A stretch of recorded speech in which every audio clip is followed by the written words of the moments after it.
Hello and welcome to the channel. My name is Annalisa and today I am doing a wrap-up of VaLITines, which basically means I'm going to tell you everything I read in February that wasn't for the Demonathon. But I'm also going to tell you how some of the books that I read during the Demonathon matched up with some VaLItines prompts. And I'm going to start with the books I'm most afraid of forgetting because I don't have the hard copy with me. So, Beyond the Black Door. This one mostly applies to the prompt You See Me, number 23, which is to read a book that you feel represents you in some way. And of course the way it represented me was that the main character is asexual, sex repulsed. I talked about how I felt about the representation in that book in another video that I'll link below, but in this video I want to talk about the other elements, the other aspects of character and the plot. So, the main idea of Beyond the Black Door is that there are these people called soul walkers, and these people can go into other people's minds, or souls as they're called in the book, while that other person is sleeping, but only if the soul walker is super close to them. So like, it sounds like within about 10 feet. And this ability is mostly used for spying and figuring out other people's secrets, because why else would you tootle through somebody's brain while they're asleep? But it's also used for truth testing for like people in the government and helping people who have psychological problems work out their stuff. But we learn right away that the main character and her mother are both soul walkers, and that the mother uses this to spy and gather information secretly. Soul walkers are not allowed to exist outside of a religious government system because people are freaked out by people being able to read their minds while they're asleep. So it is a secret that these two are soul walkers, and the way that this interacts and comes up against the main character's asexuality is that the way her mother is close enough to people while she and they are asleep to soul walk with them, and the main way that our main character would be able to soul walk in other people's brains is to have sex with them and then fall asleep next to them, and they're asleep and then you go into their brains, and you know, if you don't do that, people aren't generally gonna let you lay in a bed with them while they go to sleep. So it's one of the few covers for this type of skill to be able to actually use it, and I think that the way that the author used that to make the main character really look into her sexuality and have a need to figure out what's going on was really interesting and well done. It was pretty much the best part of this book, the whole soul walking idea and the world building she did around that.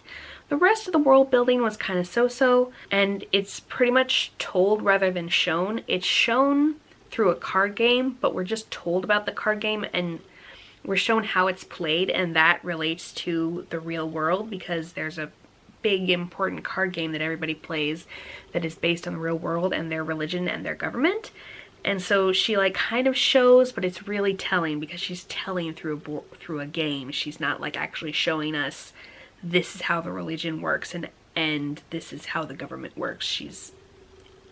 It's a kind of cheaty way to show, to pretend you're showing when you're actually telling. And as Reads with Rachel pointed out, knowing that the main character has all this information from this card game already at the beginning of the book, it makes her seem a little stupid that she can't figure out better what's going on in the big world when she comes up against some of these characters who are real and are also in the card game. There's also a romance, which is kind of enemies to lovers to enemies type of a thing. They're kind of back and forth the whole time. It's a very odd relationship, and it really walks the line between, is this dark in a creepy nasty way, or is this dark in a cool interesting way? Kind of both, and that was my least favorite part of it probably. The next one is Lila, which I read as an audiobook. It was very enjoyable. I talked about how much I loved it while I was making my earring video because I listened to it while I was drawing those earrings. It is not my usual thing, and it checked off number 16, Newlyweds.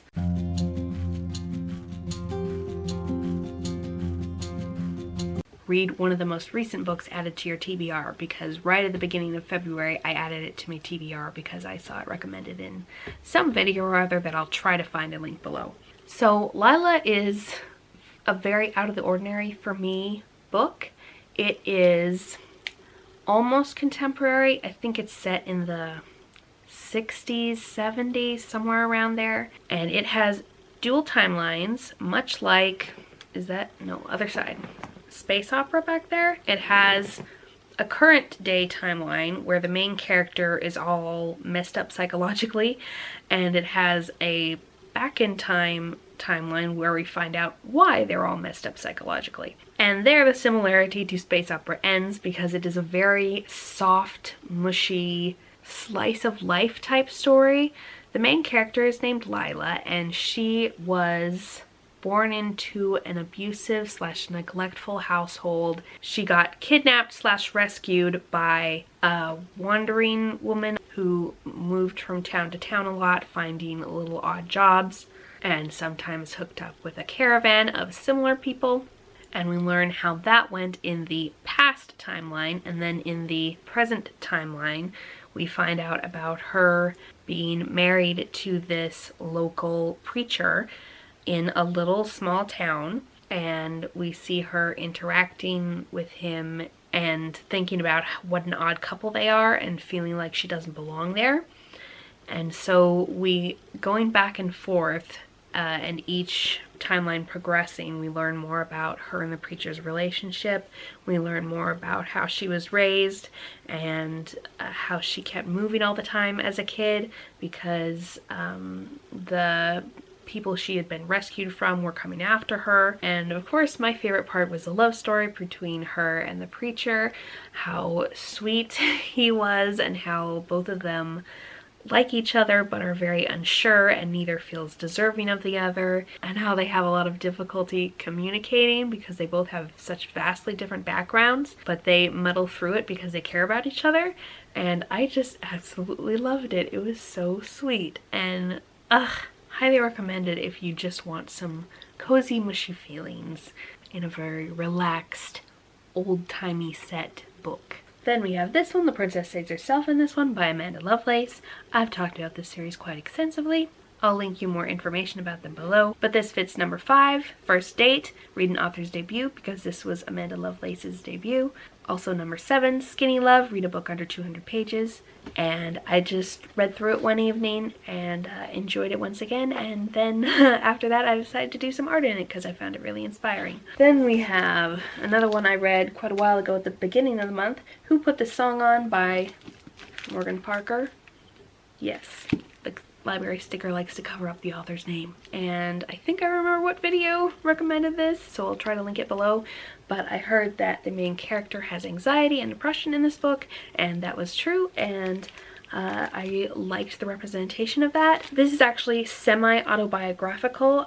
It is based on the author's life, and she somewhat fictionalized it to make it more interesting, and of course to protect the identities of the people she talks about, because she goes into quite a lot of detail of the difficult things she and her friends are dealing with together in their family lives and their sexualities and their mental health. Her closest friends are all white because she goes to a white Christian school where she has been sent by her relatively well-off parents because they want her to get a better education than what she can get in the local public schools.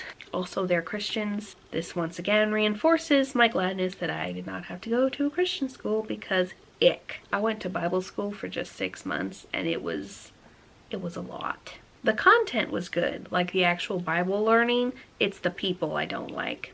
There's lots of really wonderful Christians, but when you get into a system where being Christian is kind of required and where the people in authority think they have authority from God, much like, you know, the Tudors, it can be a bit bad. And that's what went on in this Christian school. But because she is the only black person in her friend group, she deals with a lot of microaggressions from them because they don't realize they're being racist. They're in, I believe, a southern town. In that kind of environment, she deals with a lot of microaggressions and the occasional non-microaggression, big aggression. And so it's about how she deals with all this mental health stuff, plus racism and sexism and just the trials of being a teenager all at once. And it was really interesting, and I appreciated the representation and learning about a different perspective from my own that is similar in a lot of ways but also dissimilar, because obviously she has to deal with some things that I do not. And that ticks off challenge number 2, Black History Month, to read a book by a black author. Then we have The Magic Thief, Lost by Sarah Prineas. And this was a cover buy from a while ago, a haul that I did. I guess I talked about this in my VaLITines tag, but this ticks off number 8, Love Triangle, read a book that is part of a trilogy.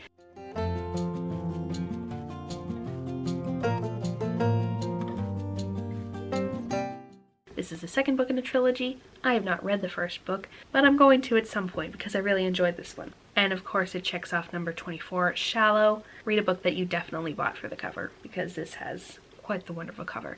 It is middle grade. It's got really badass women in it. It's about this little sorcerer or magician's apprentice who likes to blow things up, and that's how he like interacts with magic. That's his magic method, and people don't like him doing that because he causes a lot of damage when he does that, and so he kind of has to do his type of magic on the down low and then gets in trouble for it, and then he has to go off and solve all sorts of problems on his own and with another young person because, like in most middle grade and YA, the adults can't handle anything. Great characters though, and the way that the whole kids having to handle things concept is done, I think, is actually explained really well in a way that makes sense as much as that trope can. Then we have Howl's Moving Castle, which I did a full review of almost a year ago in the first Femme Fatale readathon. I reread this month and really enjoyed it. I'm just absolutely thrilled with the characters and the way that all sorts of interactions are handled, and the main character, the way she is just so cool. She reminds me a bit of myself because she is someone who has anxiety, and that's shown clearly at the beginning of the book. And then pretty much the reason that things kick off is that she gets turned into an old lady by a witch who doesn't appreciate her and her hat making, because Sophie, the main character, is a hat maker. And once she is turned into this old lady, she gets a lot more confidence and she feels a lot more comfortable talking to people and being snarky with people because she feels like she has a mask on and she's not herself. So when people judge this character she's portraying, she's not getting judged herself, which is how a lot of people with social anxiety function. They put up a mask and then it feels they are able to feel braver.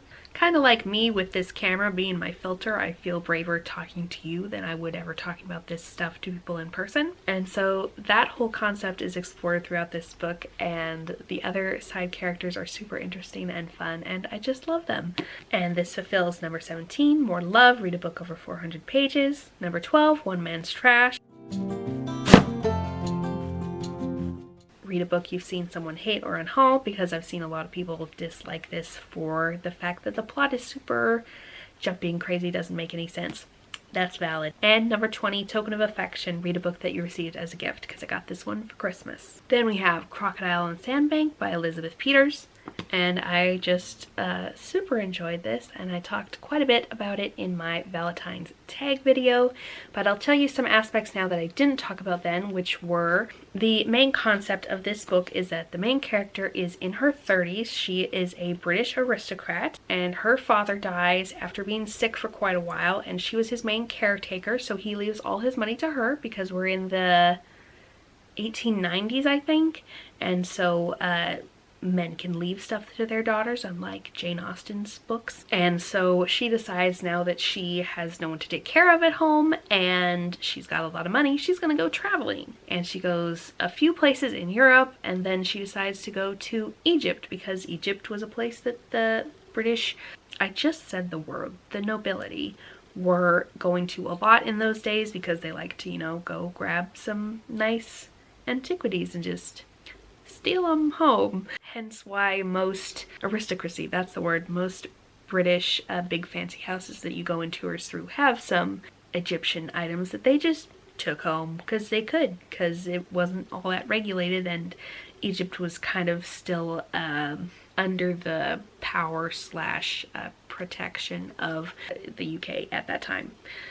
I don't even know if it was the UK at that time, but whatever that country is, the British Isles, they had a lot of control over Egypt at the time. So she decides she's gonna go to Egypt, but before she leaves, I think it's someplace in Italy she's touring, possibly Rome, she finds this lady just on the ground who has fainted, and she takes her back to her hotel room and fixes her up and gets her all revived, and finds out that this lady is homeless and has been cast out to wander because she ran away from her home, her aristocratic home in England, with an Italian man who swept her off her feet, and then he kind of dropped her once he got home and she got boring. And so because the main character, Amelia, is feeling kind of lonely and wants to hang out with someone, and because she, you know, cares about people, she decides to invite this girl Evelyn to come and be her traveling companion and to off to Egypt and wherever else they decide to go together. And after some convincing, Evelyn decides to go, and then we have their adventures through Egypt as Amelia figures out she really likes this Egypt stuff. And eventually they meet some Egyptologists and get involved in some recovery, and then have some very Scooby-Doo-ish antics, you know, where people dress up as monsters to scare you away. The same sort of plot went on in The Golden One, which is the 9th book that I read first because I couldn't figure out which the first book was. So I think that's kind of a recurring theme in this series, which is hilarious and really enjoyable. And I talked about how much I loved the romance in the VaLITines tag, so now I'm going to talk about how much I loved the platonic relationship between Amelia and Evelyn. It is so sweet, and there is a particular line, oh, I'm never going to find it. There's a particular quote that I need to write down before I send this back to the library, which it's slightly overdue at the moment. But it is Evelyn telling Amelia that she wants to grow old with her and have cats and knit together. And who cares about getting some stupid man? And I just adore that, and I so want a friendship like that. So love this book, love this series. Definitely am going to be continuing this. I think maybe just one book a month because it's a fairly long series and I don't want to like eat it up too fast. I want to savor it. And that one fits number 18, Not My Type. Read a book out of your comfort zone, because before I got into this series, I did not think I would ever want to read about some aristocratic British people in the 1890s tootling around Egypt. But I loved it. Shut up, Arwen. The book that I read most recently this month was Golden in Death by J.D. Robb, but I'm not going to tell you too much about it because I'm going to do a whole video on this whole series, but particularly this book and some of my other favorites from the series a little bit later. But suffice to say, it was awesome. It was mushy. The police procedure was wonderful as per usual. And this counts for challenge number 1, Old Love. Read an old favorite or a book that brings back fond memories, because I have been reading this series for a few years and this brought me back to that world with those wonderful characters and made me feel all nostalgic and good. And now I'm going to tell you how my Demonathon books fit into the VaLITines readathon, just kind of quick fire. Spinning Silver fit number 4. That's my type. Read a book either recommended to you or extremely in your comfort zone, because it was by Naomi Novik, who's one of my favorite authors. I also used it for number 9, Sharing is Caring. Replace this challenge with any challenge from another readathon taking part in February. And so of course I just used the Demonathon prompt for Indulgent. Also number 15, Longtime Crush. Read a book that you've been meaning to get to for a while, but something always gets in the way. Ah! That's my... Ah! Really? Right in the lipstick. Then Heartless by Gail Carriger fits number 21, Commitment Issues, Start or Continue a Book Series.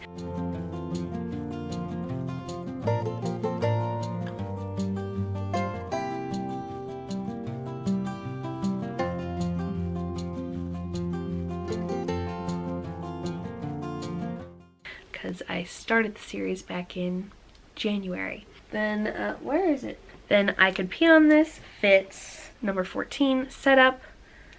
Read a book recommended to you by someone in your life. And then The Patchwork Bike is actually one of the first books that I read, and I had forgotten about it till now, but it fulfills the last prompt, number 25, which is Picture Perfect. Read a comic book, graphic novel, or picture book, and it is a picture book, very short, only like 3 words on each page, and the illustrations were interesting and a little jarring. They were in a very different style, but interesting. And then the rest of the challenges are love notes, spend 30 minutes commenting on other people's videos, Instagram posts, blog posts, etc., which I do that anyway. I spend a ton of time commenting on people's videos because the conversation means so much to me. I like to give that to other people as well because I love it so much when people comment on my videos. Number 6 is show and tell. Show a picture and chat on your platform of choice about your favorite book. So I did an Instagram post about some of my favorite books, the Del Toro series. Then there's number 10, bubble bath, which is to read in the bath, which I did. I'll show you a little clip of my bath here. I like to use pink bath bombs, and I always read in the bath because I have a jet tub, so I can't hear like videos or music very well, so reading's the only option, and it's not a bad option. I quite enjoy it. Oh, and I didn't mention that most of these books fulfill number 11, Library Lovers Month, because I mostly read out of the library. I read a lot of ones I own this month, but most of them were from the library. Number 13 is to tag the readathon and use the hashtag VaLITines, which I did in a few different posts on Twitter and enjoyed talking to some people about VaLITines. Number 19 is to make a playlist for one of your favorite books, and so I did that. That was a new experience. I've never made a playlist except for my own stories, and it was kind of hard to find the right music to suit because I don't listen to that much music compared to other people. Like, I listen to a fair amount, but like not compared to people who are big into music. So I did my best, and that'll be linked below. And challenge number 22 is lift them up. Share 5 creators that you love on the platform of your choosing, which I did partially in the VaLITines tag and also in basically every video that I do. And I end up shouting somebody out or linking somebody's video, and I've also been talking to various people on other platforms about my favorite creators because, like I said, the community is my favorite part of this, and I love talking to other people and like getting more people to like networking my friends so that they all know each other, and then we can like talk to each other and about each other's books. That one comes pretty naturally to me, and so there we have it. I got a Blackout for VaLITines. I'm very excited about it.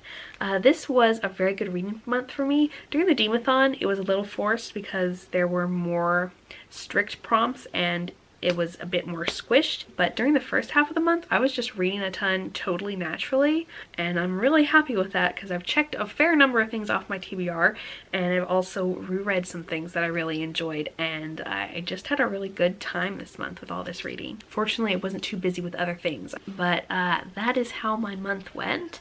Thank you so much for watching. Tell me what you've been reading in February and if you like to take part in readathons. Also, tell me how you feel about Valentine's the Day. Personally, I'm a big supporter of celebrating it platonically, and just hit myself in the face again. That's great. Just enjoying whatever type of love is in your life, but some people it makes them feel bad about being single, and some people don't like how commercialized it is. As you can tell, I enjoy some heart-shaped pink and red junk. So tell me how you feel about the entire Valentine's thing in the comments below, and thank you so much for watching. I'll see you in the next video. Bye!